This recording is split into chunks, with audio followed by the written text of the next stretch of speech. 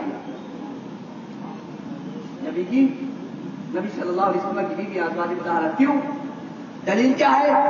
کیونکہ یہ انہی 7 آیتوں کے درمیان کی آیت ہے کہ جو نبی اکرم صلی اللہ علیہ وسلم کی ازواج مطہرات بیویوں کے بارے میں نازل ہوئی. اب یہاں پر ان کم کیوں کہا؟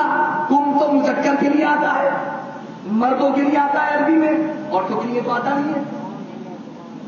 تو ان کننا کہنا چاہیے کہ اے بیویوں تم سے دور کرنا چاہتا ہے. کم آنا چاہیے نا. عربی میں کم جو ہے وہ مردوں کے لیے ہے اور کننا عورتوں کے لیے. آیت میں کم ہے یا کننا؟ کم جو مردوں کے لیے ہے، کننا نہیں ہے. پھر کم کی کیا وجہ ہے؟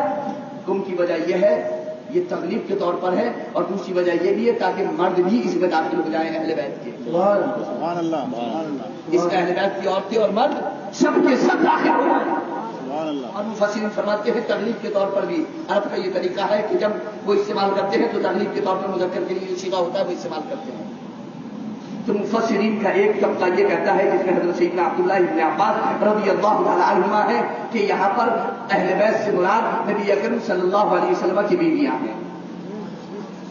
ایک دوسرا طبقہ یہ کہتا ہے مفسرین کا، جو جمہور مفسرین ہے، بڑی تعداد ہے جن میں صحابی رسول حضرت ابو سعید خدری رضی اللہ تعالی عنہ اور دیگر تابعین مفسرین ہیں، وہ فرماتے ہیں کہ یہاں پر اہل بیت سے مراد اہل عبا ہے.